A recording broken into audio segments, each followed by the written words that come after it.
Hello, you're watching All 24 News Special News Hour with me, Karim Zachary. Today's News Hour is specially dedicated to the coverage of the latest shelling by the Israeli occupation on the Gaza Strip and the various raids it conducted in the West Bank. Today's special coverage is also an occasion to raise some questions about the international positions on the Palestinian cause and the last Biden tour in the Middle East. Discussing the thorny issue of Palestine requires us to give definitions and hark back to the history of this area of the Eastern Mediterranean region, comprising parts of modern occupying Israeli state and the Palestinian territories of the Gaza Strip along the coast of the Mediterranean Sea and the West Bank west of the Jordan River. The term Palestine lately has been associated variously and sometimes controversially with this small region, which some have asserted also includes Jordan. Both the geographic area designated by the name and the political status of it have changed over the course of some 3 millennia. The region, or at least a part of it, is also known as the Holy Land and is held sacred among Jews, Christians and Muslims. Since the 20th century, it has been the object of conflicting claims of Jewish and Arab national movements, and the conflict has led to prolonged violence and, in several instances, open warfare. The latest news that we are shedding light on today regards occupying Israel, which pounded Gaza with airstrikes on Saturday, prompting Palestinian retaliatory rocket fire as Israeli forces broadened their offensives in the West Bank, arresting 20 people in early morning raids. Israel's latest preemptive counter-terror operation, as they prefer to call it, has sparked fears of escalated violence in the Palestinian territories. For this, we're going to be talking to James Dorsey from Singapore, a geopolitical analyst and senior fellow at Middle East Institute, as well as from England, Mr. John Phoenix, international relations expert and founder of Shoah. Abdenour Toumi as well from France, journalist and Maghreb studies expert at OSAM. Gentlemen, thank you for agreeing to be with us. A break and we begin.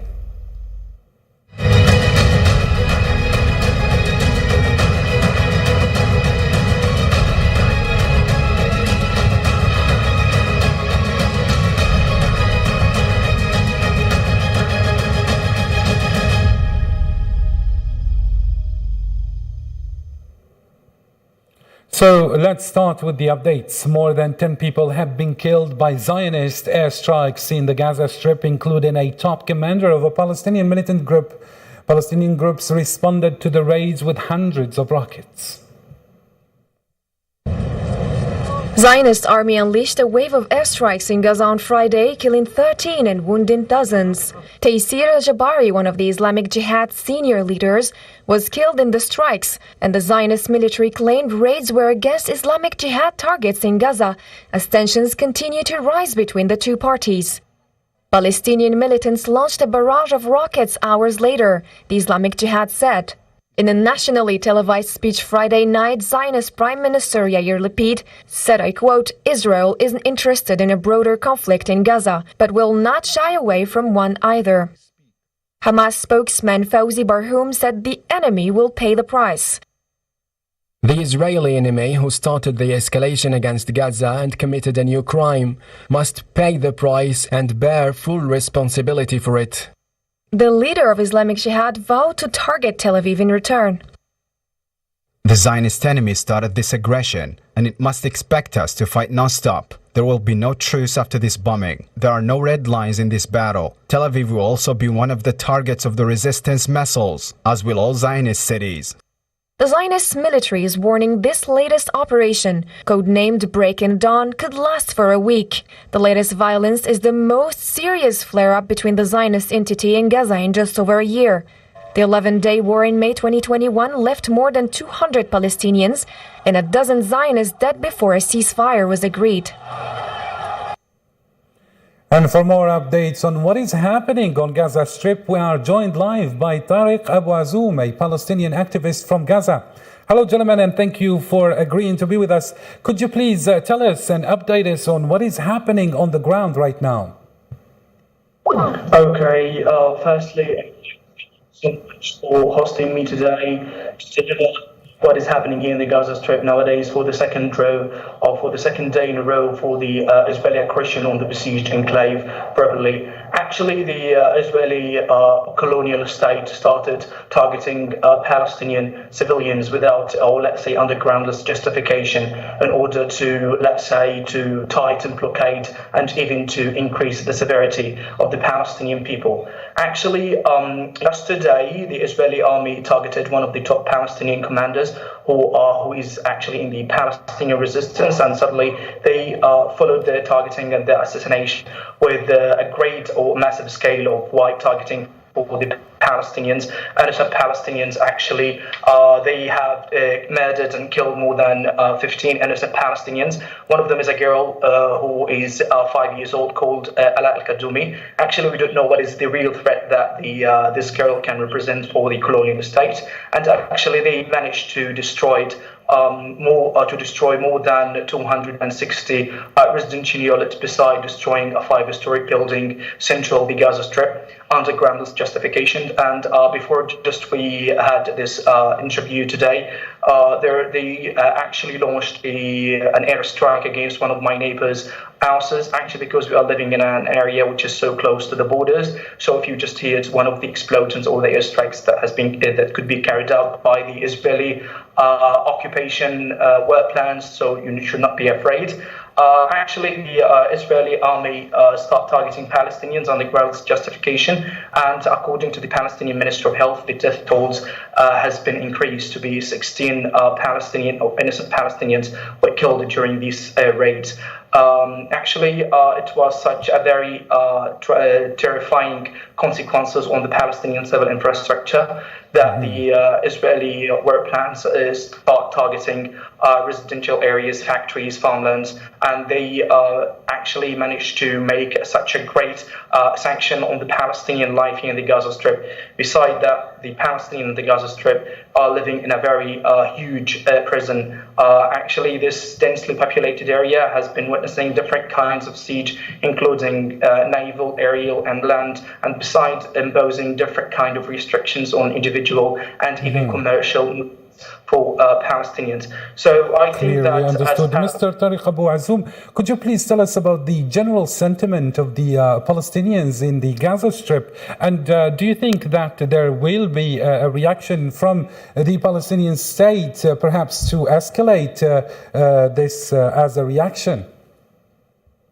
Actually, Palestinians express their rejection to the Israeli attacks that has been carried out against Palestinians, and even the Palestinian leadership announced their great refusal for the Israeli crimes, and they recommended from the international community to put a limitation or an end for the Israeli violations against Palestinians. And actually, Palestinians here in the Gaza Strip, they are just practicing their legal right to defend themselves because they are being attacked massively from different kinds of weapon or let's say weapon arsenal. The occupation army owns a very developed and sophisticated weapon arsenal. Actually, it's a great and sophisticated machine or weapon machine are used to kill innocent Palestinians here in the Gaza Strip, and even to maximize the level of severity that Palestinians live. So I actually think that Palestinians, they are just practicing the legal right to defend themselves, while the international community is turning a blind eye regarding the catastrophic situation that living right now, and they cannot even put a limitation for the violation against Palestinians here. Very nice indeed. And also on the other line, we have Mr. Moti Mesbah, also a Palestinian activist from Palestine. Hello, sir, and thank you for joining us. Could you please tell us the general sentiment here of the Palestinian state and the resistance group? Yes, first of all, thanks for having me. It's my pleasure to be with you. Pleasure is actually, as you have mentioned, and as your guests have mentioned, that the Israeli aggression against the Palestinian people here in Gaza Strip is continued left, right, and center over the ongoing Israeli airstrikes. Today, till this moment, since yesterday till this moment, more than 16 Palestinians were killed. And more than 115 Palestinians were injured over the ongoing Israeli airstrikes that deliberately target the most densely populated areas in Gaza Strip. So the toll here is rising and is expected to rise dramatically as those airstrikes actually targeting the densely populated areas. Most of the victims and the targeted people are civilians, including women, children, and elderly. So we are in front of a new kind of the Israeli terrorism and a new round of the Israeli brutality practiced against the Palestinian people. And full view of the whole world and the international community that Speaking of international community, Mr. Moti Musbaha, how Palestinians feel about the international reactions? Because in many times we see that Palestinian people are disappointed by the lack of solidarity from the international community. And we see, for example, what happened within the Russia-Ukraine crisis. We see that there was a lot of media coverage and everything that is needed in order to back up the, let's say, victims. But then in Palestine, we see that perhaps the coverage is not as important, and we see that a lot of people, or let's say Western media mainly, turning a blind eye to these atrocities committed by the occupying colonial Israel. Indeed, it has become a matter of fact that the international community and the whole world is totally biased towards the Israeli occupation at the expense of the Palestinian blood. Today, the Palestinian children and the Palestinian civilians are being slaughtered in full view of the whole world, and the scenes coming from the ground of those children and people who are trapped under the rubble of their residential apartments and their houses without any sin, without any guilt. They have actually these horrific scenes should put the international community and the whole world in front of their responsibilities to stop that kind of aggression and that kind of horrific terrorism practiced against the Palestinian people. But on the other hand, what we are seeing is that they are trying to turn a blind eye towards those crimes, and they as if nothing is happening. While when the Ukrainian people were attacked by the Russian army, we have witnessed how the international community tried to raise the awareness towards those crimes, and it tries to provocate the Ukrainian people to practice their legitimate right of self-defense and resisting the occupation. So the double standards practiced here are so flagrant, and actually it reveals how biased the international community towards the Israeli occupation at the expense of the Palestinian people. Today, the Palestinian people realize that they are facing the Israeli occupation alone. They are fighting for their rights, the Israeli occupation alone. The international community and the whole world actually abandoned the Palestinian people facing that kind of brutality of the Israeli occupation without having any kind of reaction or any kind of response to oblige the Israeli occupation to that kind of aggression and that kind of heinous crimes practiced against the Palestinian people. Thank you so much, Mr. Moti Musbah, for all these clarifications and updates. Moving on now about the strikes. Zionist forces seen deploying tanks along the border with Gaza hours after a wave of Zionist airstrikes on the coastal enclave, killing at least 13 people, including a senior militant and a 5-year-old girl.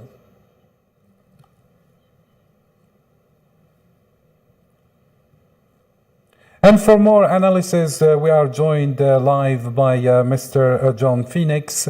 Hello, Mr. John Phoenix, and thank you for joining us. Many experts believe that the political paralysis in the so-called Israeli government has been the motive for Yair Lapid to conduct such terror attacks against Palestinians to promote for his campaign in their next election. How do you read these attacks? Is this really true? This is not the first time you notice anytime the Zionist regime had a crisis. Keep in mind, for the last 4 months, there's no government. There's the caretaker government. And obviously there is a debate on the issue of which party to govern, how they're going to build a coalition, which is their coalition actually collapsed. Last coalition, which is the settler prime minister, previous prime minister, he collapsed because the Arab list pull out of the coalition. So there being obviously crisis. They all try to prevent their colleague Netanyahu to come back because they know there's a chances Netanyahu will be back on the scene. So anytime they have a crisis, they obviously have to export their problems to their little enclave called Gaza, which is the biggest, obviously, air prison, and that will be the way to campaign for the next who's tough. As you know, if you notice the last 2 weeks, the so-called defense minister, Zionist defense minister Gantz, was actually called weak. He can't face the resistance. He can't control the security of the state. So he did give a speech and he promised to retaliate. Obviously, they started with the pretext by arresting one of the al-Jihad leaders in West Bank, Bassem al-Sadi. And obviously, the situation went really tense in West Bank and Gaza. They ended up actually bombing a building where one of the jihad leader, commander, Taysir al-Jabari lives, and they started from there. And this way they can actually gather the intention of the local domestic crisis to the Gaza Strip. That's not the first time. Announcing that he will do whatever it takes to protect Israelis, and his war is not against Palestinian civilians only. However, many civilians were killed by Zionist airstrikes, including a 5-year-old girl who had nothing to do with this whatsoever. What can you tell us about the atrocities of the Zionist state in Palestine and why the world is turning a blind eye to such atrocities in comparison to what happened, for instance, with let's say Ukraine, the Russia-Ukraine file? Mr. John Phoenix. Pick up and choose. I mean, the human rights laws apply to different people. You asked my colleague earlier, our guest, about the same question. Well, let me just give you example, our policy in UK. In UK, you have the refugees who flee Syria, Iraq, and Libya, get arrested and detained for quite a long time, and then sent back to Turkey. Yet the refugees from Ukraine was giving access, was giving food, money, and housing, straight away, because this is double standard policy where the Western racism became clear that who is a human, who's not a human. They didn't treat, obviously, the Palestinians equally to any other human. This is not the first massacre. This is the first massacre in Gaza, where they didn't even have a coverage in this country. You in Algeria have a coverage about the Gaza crisis, the Gaza massacre. Here, we only hear that the Gaza Strip controlled by Hamas. It looks like there's no Palestinian-Israeli conflict. It's only Hamas. There's no settlers stealing lands and killing Palestinians. I mean, Palestinians in Gaza, their water, 90% of the water, it cannot be used for human consumption. 2 to 4 hours power, electricity, 50% unemployed in that enclave. The health services nearly to zero. That's what the public should know, what is happening in Gaza. Gaza needs protection, not the Zionist regime. They have the bombs, they have the tanks. They're the one who attacks every time the initiative in their hand, and they create a pretext, and they attack Gaza. So the West here is actually controlled by the Zionist media. Most of our media here actually sold and bought by the Zionist media. It is us, where people like yourself, your TV, we need to come out and say this is the truth. And that became exposed really with the refugee from Ukraine. Everybody knows that this Western society is so racist to the extent the Palestinians not even mentioned every war at all. And 2,000 Palestinians are killed in 2014, 1,500 civilians killed. 5 Israelis got killed in return in 2014. You can hear in the media here the 5 Israelis, the victims of Hamas rockets, which are tuna fish, size of tuna fish. Yet they bombed Gaza with tanks and planes, bombs nearly 3 tons, 50 times the size of tuna fish Hamas throw to the Zionist regime. And they're saying, well, these 5 Israelis are civilians were killed by the Palestinians radical group Hamas. What about 1,500 Palestinians, thousands injured, homes nearly 10% of Gaza, homes being destroyed in 2014. And this is exposed again and again the hypocrisy of the West chamberlain.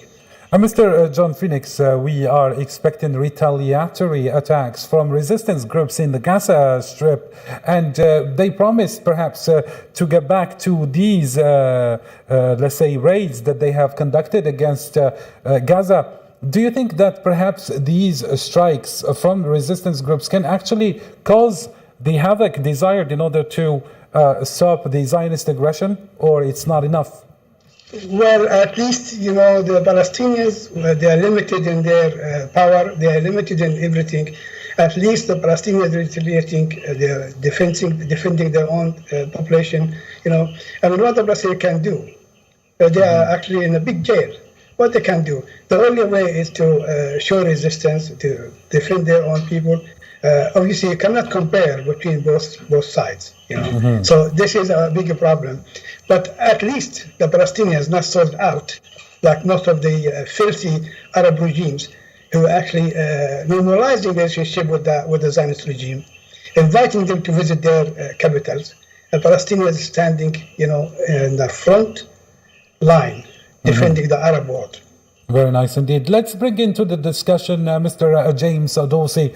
Mr. James Dorsey, welcome and thank you for accepting our invitation. Could you please tell us your general reading about these latest shelling against the Gaza Strip and bring in the thorny file of the two-state solution again to the surface? How can you read this? I think what we're seeing is a self-perpetuating escalating vicious cycle that is producing nothing. It's a little bit the principle of Albert Einstein, who defined idiocy as continuously doing the same thing and expecting a different result. So the Israelis have failed in their policy of the blockade of Gaza. They failed in all kinds of actions or acting frequently with impunity. They failed with policies of collective punishment, and therefore they really should be rethinking their strategy. But the same is true for the Palestinians. Your former guest, in a sense, said it, that the response, whatever that response will be to the most recent events by the resistance groups in Gaza, is going to be primarily symbolic. It is not going to inflict real damage. The Israelis simply are militarily and technologically more capable, and so it basically is not going to lead to a solution of this. And I think that's the problem. We're stuck in a route that just generates more and more violence with very little productive result. And what is the solution according to you? How do you think that perhaps the two-state solution could actually solve all this violence? Well, I think the problem, of course, is political will. And the political will is not there. It's not there on the Israeli part. It's there on parts of the Palestinian constituency. It's not clear to me that it's, the Palestinians are divided. It's not clear to me that all of the Palestinian constituency agrees with a two-state solution. There is, of course, also the question whether facts on the ground would still allow a two-state solution, whether or not we've really passed that point and have to start looking at a one-state solution, whether that's one state that has two components or three components. is neither here nor there quite right now. But fact of the matter is that it probably is. Fact of the matter is that it is a question of political will. There's lack of political will on all parts. The Palestinians, the Israelis, and the international community, and not just the Western international community, but the international community at large. And to shed some light on the atrocities committed in any war, and especially here on the Gaza Strip, the Israeli airstrike killed a 5-year-old Palestinian girl in Gaza City after new attacks on the Gaza Strip. Ala Abdullah Riyad Qadoum was killed around Friday afternoon following Zionist airstrike in a neighborhood in Gaza City. Ala's 6-year-old father, Abdullah, was also killed, and her 6-year-old brother was seriously injured as they were heading to the supermarket on a motorcycle. Back to you, Mr. Palestinian nationalist who was a co-founder and Secretary General of the Popular Front for the Liberation of Palestine was killed in a Zionist rocket attack in his office. The Palestinian group Hamas has confirmed that the leader of its military wing has been killed in a Zionist airstrike on a residential building in Gaza City. Sheikh Salah Shahada was among at least 15 people killed, including 8 children, in the missile attack. Zionist helicopters targeted and killed Yassin as he left prayers at dawn. It was Zionist's highest-profile assassination of a Palestinian in nearly 16 years. Hamas's Gaza leader Abdelaziz al-Rantisi was assassinated by Zionists. Rantisi and 2 bodyguards were killed when helicopters fired 2 missiles at his car near his Gaza City home. On Thursday, 1st January 2009, Zionist Air Force bombed the house of Nizar Rayan, a senior Hamas official in the Jabalia refugee camp. The blast killed Rayan, his 4 wives, and 11 children. The Zionist Air Force and Shin Bet conducted a targeted precision airstrike on November as part of Operation Pillar of Defense, killing Jabari while he was traveling in a car. So we were following a series of assassinations in historical timeline, Mr. James Dorsey. What can you tell us about the atrocities that was committed by the occupying Israeli state, and why is the world turning a blind eye to that, while in other matters we see that everybody's speaking about war crimes and atrocities committed around the world, and lately since Ukraine was on the spotlight? I think we've got to separate issues. One is, of course, Western double standards that have become very clear with the Ukraine crisis.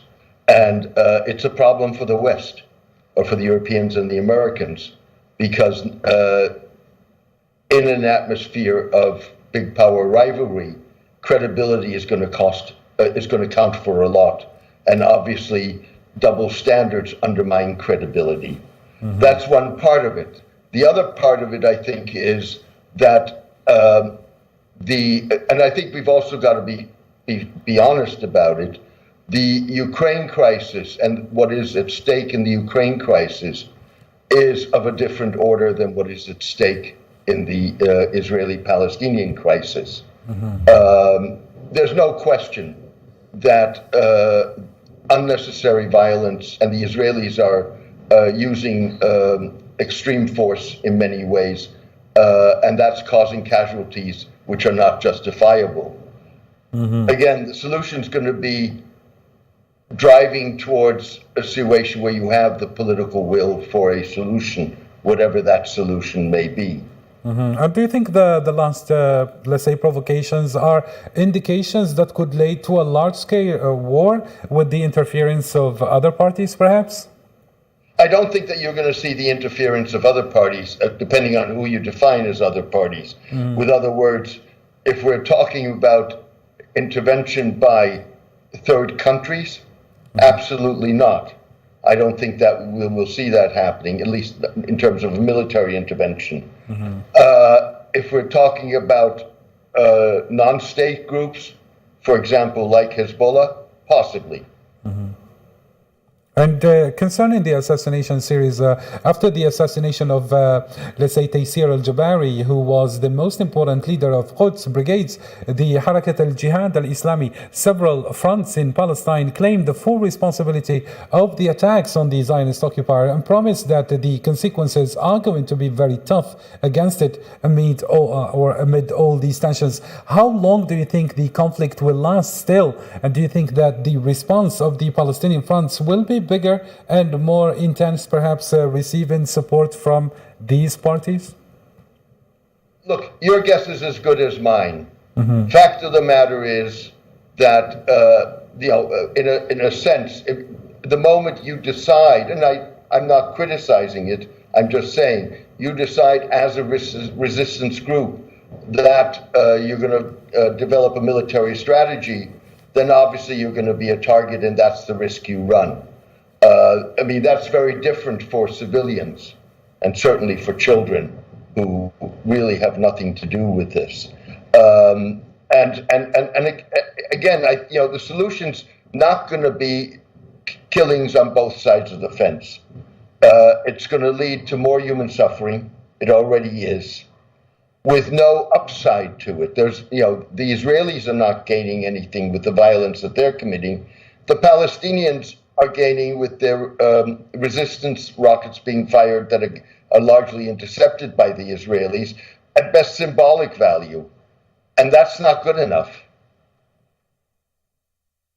A series of condemnations or following the attacks of Zionist forces against the Gaza Strip, the world has reacted and condemned these brutal attacks. The Algerian Foreign Ministry published a report where it has strongly condemned the brutal aggression by the Zionist forces and expressed its deep concern of any dangerous escalation. The Algerian Foreign Ministry said that Algeria calls upon the international community, especially the UN Security Council, to intervene urgently to stop these criminal attacks, to impose respect for the rights of the Palestinian people. And the UN Special Coordinator for the Middle East peace process, Tor Wensland, warned the dangerous escalation and said that the launching of rockets must cease immediately, and he called on all sides to avoid further escalation. The Palestinian Authority condemned the Zionist aggression on the Gaza Strip and demanded its immediate cessation. And the United States called for a de-escalation in Gaza Strip. In a press statement, National Security Council spokesman John Kirby urged all parties to avoid further escalation. So back to you, Mr. Tariq. Many countries in the international community, including Algeria, strongly condemned the attacks against Palestinians, and Egypt continues its mediating efforts to de-escalate the tensions. However, Zionist military officials said that the attacks won't stop until they neutralize what they call their targets within the Harakat al-Jihad al-Islami. Who do you think are these targets precisely, and why the Zionist occupier is targeting them? All the time, the Israeli army, or let's say the Israeli political and military, try to, let's say, mislead the international community and even the regional and the Middle East major players and major actors in the Middle East. Actually, they all the time claim that they have a kind of target to eliminate and to, let's say, get rid of. But actually, they concentrate and focus on being such a great harm to the Palestinian civil front in order to, let's say, to force the Palestinian resistance to stop their struggle in their face of the occupation. And actually, most of the death tolls are, let's say, disarmed civilians who were just riding their cars, their motorbikes, or living just inside their houses. They did not bear really great harm to the so-called the Israeli state. And actually, they are trying as much as they can to maximize the pressure on the Palestinian people here in the Gaza Strip in order to accept the coexistence with the Israeli settlers who came from outside Palestine, and they settled down here in Palestine, raping our lands and even displacing our ancestors from our lands here.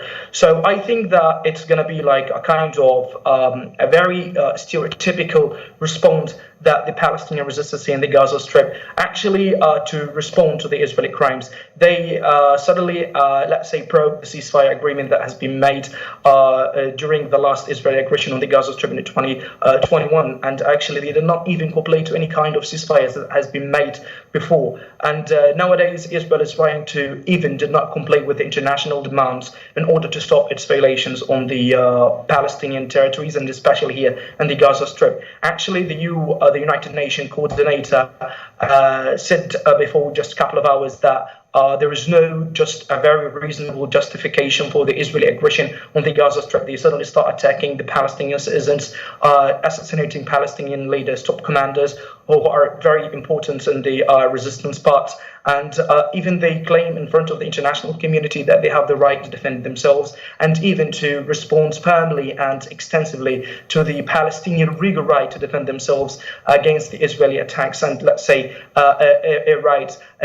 And probably like the Israeli army, they concentrate on attacking and targeting children, residential tower, economic infrastructure, and even civil infrastructure in order to make the Palestinians rethink again and rethink millions of times before they take any decision to struggle against the occupier properly. And I probably think that the Palestinian now, as any other occupied nation around the globe, such as like the Vietnamese who were liberated later from the American occupation, and especially different kind of countries, especially the Western countries, they keep struggling until they restore their freedom and retrieve their rights. But Palestinians here, they should not say no to anything. They should remain silent all the time. They should accept everything. And I think that Palestinians are deprived here in the Gaza Strip from their basic rights. So actually, there is a great shortage in electricity and power supplies, and even resilient water. And they are trying all the time to have like a peaceful life like other people around the globe. But the Israeli army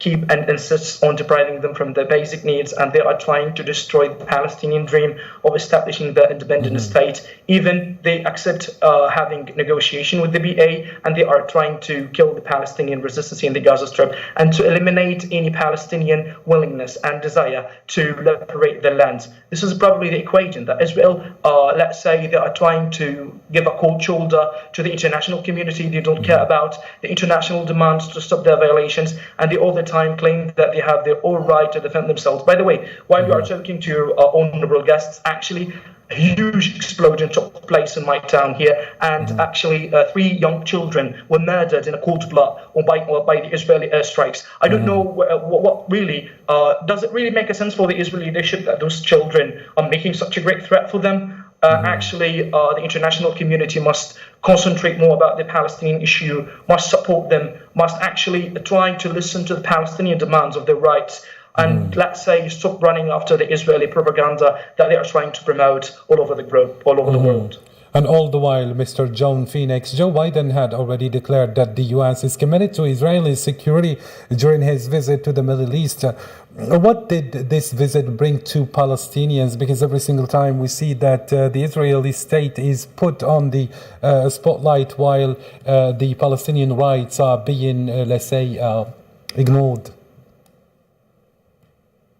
I'm not surprised Joe Biden's statement. Joe Biden, years ago when he was a congressman, he just said, if there is no Israel, we'll create Israel. He is a Zionist puppet who actually visited the Zionist regime in support of as Mr. Dorsey said, they need the international community who are fair-minded, dealing with both parties, in a fair manner.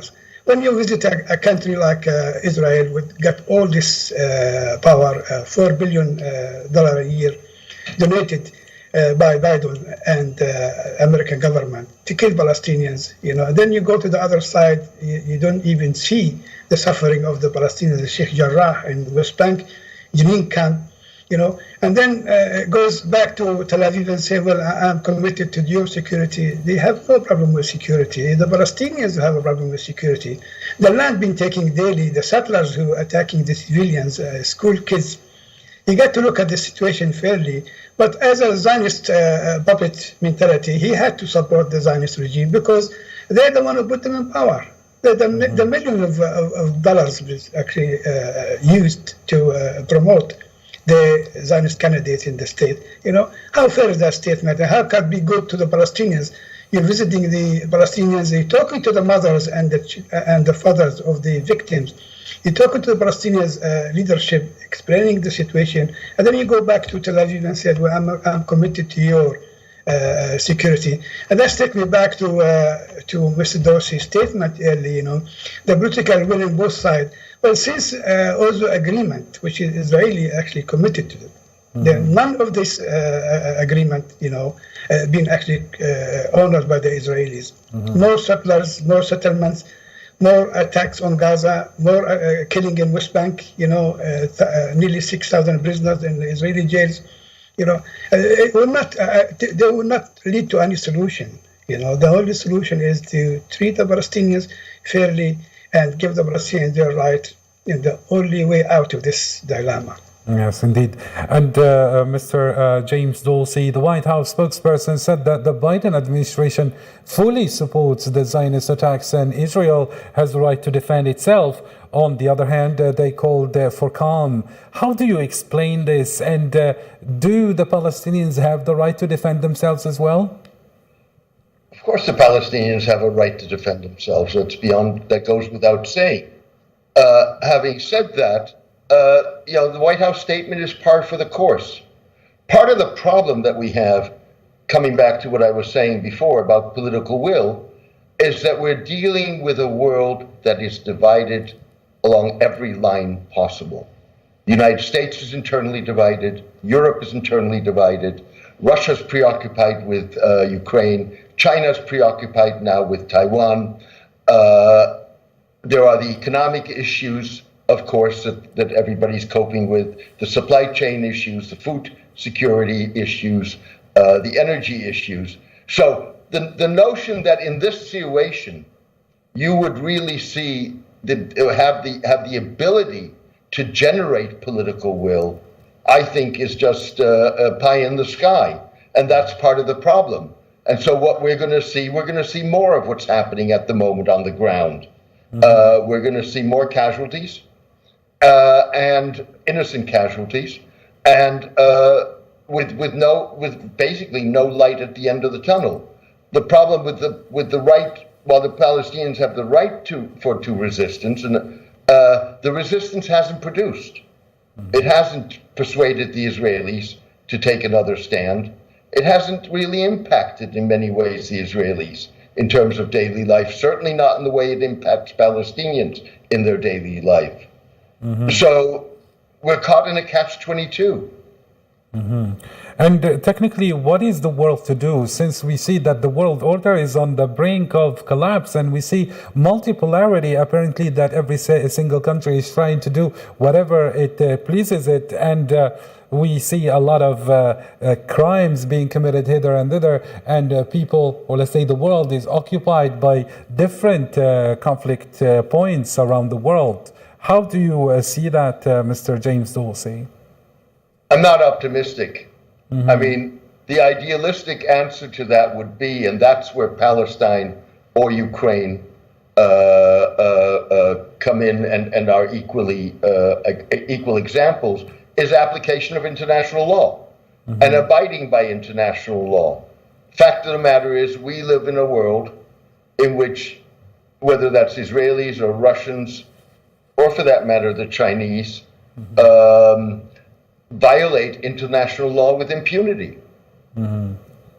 Now, a Zionist army says it arrested 19 members of the Palestinian group Islamic Jihad in raids across the occupied West Bank after carrying out airstrikes against targets in the Gaza Strip, according to a statement by the Israeli army on Saturday morning. The statement indicated that this was part of the campaign against the Islamic Jihad, as it put it.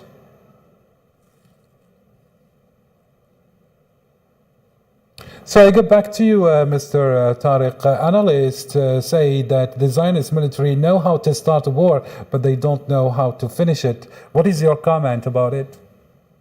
Actually, sound of explosion, that was so close.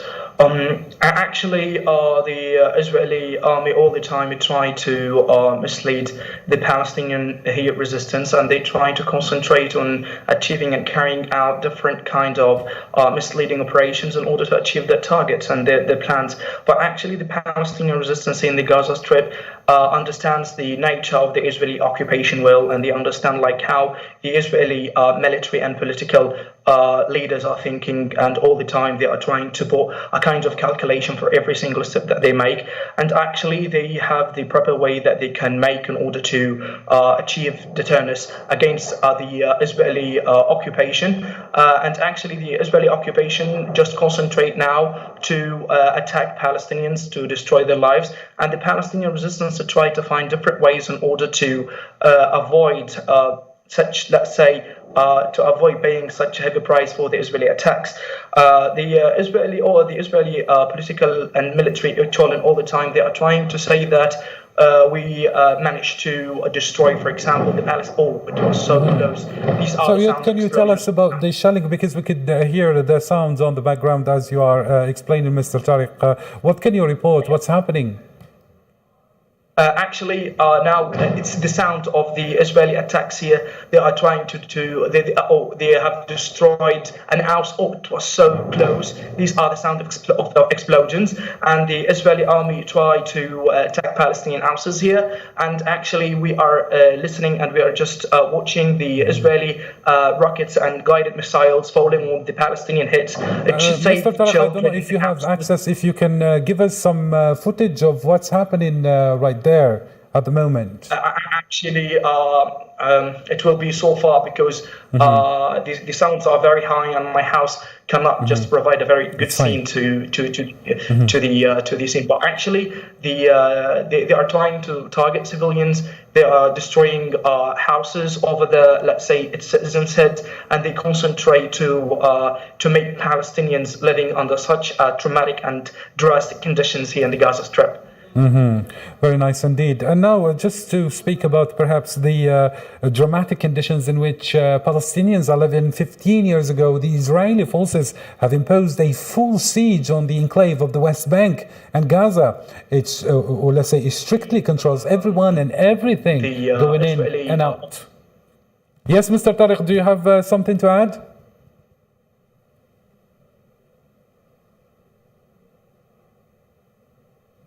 That's fine.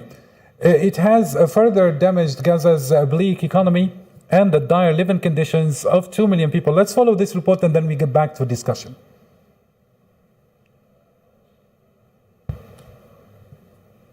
Yes, I ask from the gallery room, please, to air the report. Prison in the world, hope in the horizon, and dreams facing a bitter reality. These people behind the barrier are not taken for hostages by one of the cartel gangs in Latin America, but they are just ordinary citizens in one region of Palestine, Gaza. In June 2007, the Zionist entity decided to impose a land, sea, and air blockade on the Gaza Strip. Zionist occupiers control Gaza's airspace and surrounding waters, as well as 2 out of the 3 border crossing points.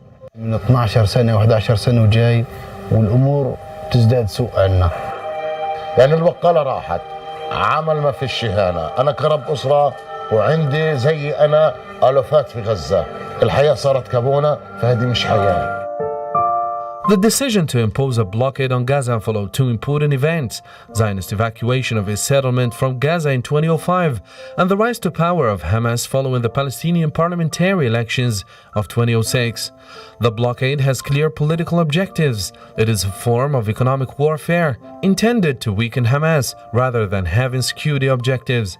In 2006, senior advisor to then Prime Minister explained the goal of economic sanctions on Gaza were to hurt Hamas by putting the people of Gaza on diet, but not to make them die of hunger. بالحصار والفقر اللي احنا عايشين فيه، احنا كعائلة ما فيش عنا مصدر دخل.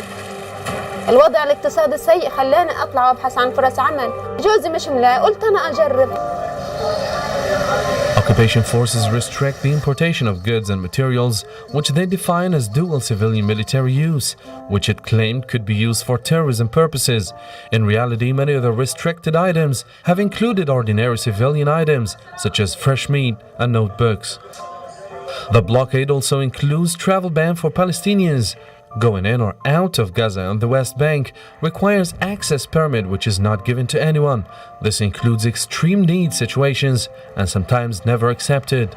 صار سكر علينا كل منافذ الحياة، مناطق حدودية بنزرع، نواجه اطلاق نار، نواجه تجريفات، في شبكات الري مش موفر عندنا كويس، الأسمدة، الكيماويات، المبيدات، تجأت من هنا رحت ارجع اشتغل الساعة ب5 شيكل، وبعض الأيام بلاقي الشغل أروح في البيت. Israel's occupation blockade on Gaza is internationally illegal.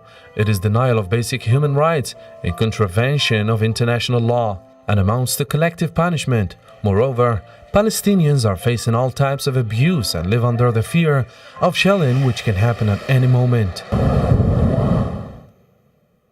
I get back to you, Mr. James Dorsey. Can we consider the practices by the occupying Israeli state as an apartheid system, since many analysts raised this question, depriving people in Gaza from so many basic rights, let alone, we have been following this report in time of peace, more or less, but now with the shelling, what are we expecting?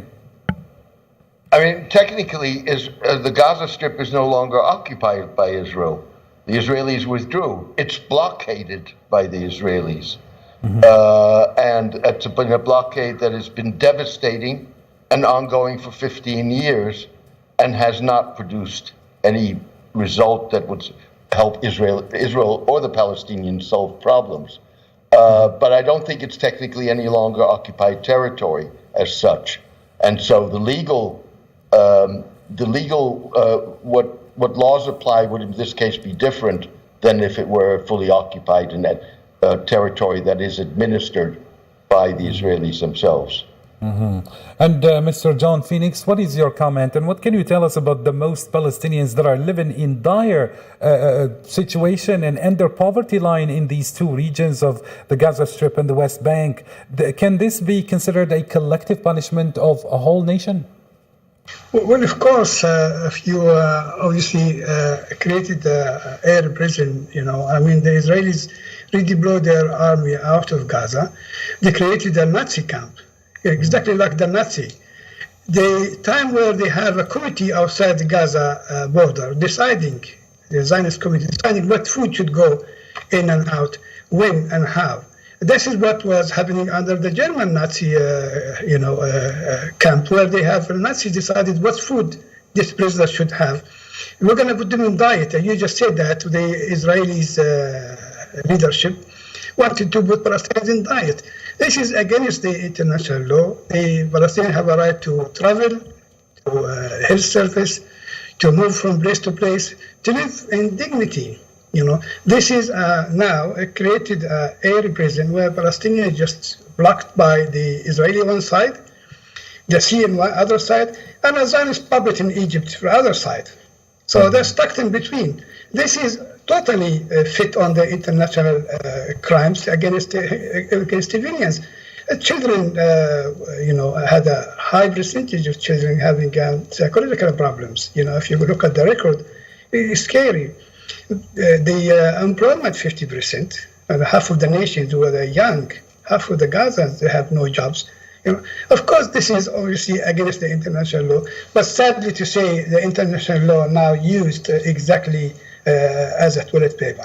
Very nice indeed. And I get back to Mr. Tariq, who is there in the heart of the event. Can you tell us what's still happening on the ground? And many areas in the Gaza Strip are suffering a severe electricity crisis, and many families are living with fear amid all these airstrikes that are hitting residential areas, as you have been reporting to us earlier. Why is the Zionist occupier attacking many settlements randomly and targeting civilians, and while they are claiming that they are targeting the resistance leaders?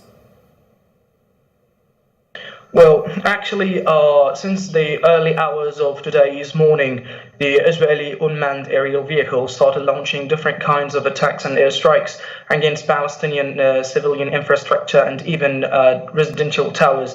Actually, before just 3 hours, the Israeli air forces have leveled to the ground a 5-story building central the Gaza Strip. This belonged to a civilian family, and actually they did not give any kind of warning before they just have destroyed this house.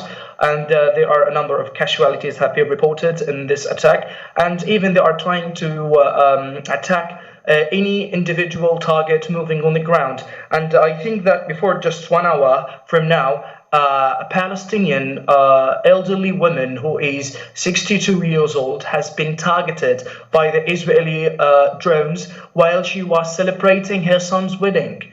I don't know where is the problem that Palestinians are rejoicing and they are celebrating the weddings. Actually, this elderly lady, she is 62 years old and she was eliminated and murdered in a cold blood on the hands or by the Israeli drones. Actually, they were celebrating and they just wanted to take their the groom specific. Actually, they are targeting even people who are moving by using civilian vehicles, cars, their private cars. And they were just people during these conditions. They just go to the to have shopping, to go shopping in order to afford the basic needs, because they don't know how long this aggression will continue, and they would like even to feed their children. So actually, they were targeting every single individual who's walking on the ground, or just even riding a motorbike, or even a car. Regarding the assassination of the Palestinian resistance leader, especially on the Islamic Jihad, and they would like to drive a wedge between the Palestinian resistance faction, and they'd like to concentrate on how they can make a kind of separate approaches between both of Palestinian, let's say, resistance factions. But actually, they would like to even to base such a great harm for Palestinians. They are eliminating Palestinians with cold blood, while the international community cannot just condemn the Israeli behavior. And meantime, the Israeli, the international community are condemning the Russian government to attacking Ukraine, and they even did not just to have a look on the Palestinian condition, that Palestine is occupied since 1948. They are living under a siege from that time, and especially the Gaza Strip is living under the siege after the Israeli literal withdrawal from the Gaza Strip in 2005. After they withdraw from the Gaza Strip, they have imposed different kinds of blockade, including on land, sea, and air. And by the way, they are even imposing restriction on individual movement throughout crossing borders. And they are trying even to deprive Palestinians from even having a very normal life. Now, Palestinians now, after the eruption of this escalation and this aggression on the Gaza Strip, the electricity supply, the electricity power will be just 4 hours. They just will be providing power for Palestinian houses for just 4 hours. But by the way, most of the Palestinians cannot even sleep at night due to the such hot condition that we are living right now, due to the great shortage in electricity and water supplies.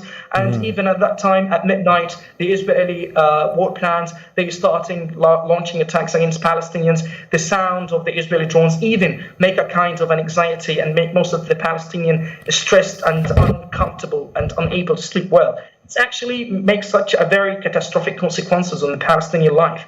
And actually, we would like just from the international community to give the Palestinian hand in order to stand firm against the Israeli occupation and even their colonial existence here in the Palestinian territories. Very nice indeed. Thank you so much, Mr. Tariq, for all these reports and updates. And thank you so much, Mr. James Dorsey, for being with us, and for more reports. If our viewers are interested to follow more of your articles, they can visit jamesdorsey.net website, and the same goes for Mr. James John Phoenix, who can actually visit his website, which is shoa.org.uk. Thank you so much, dear analysts, for being with us, and thank you, Tariq, for all these updates. Now we go through a jingle and then we start our news bulletin.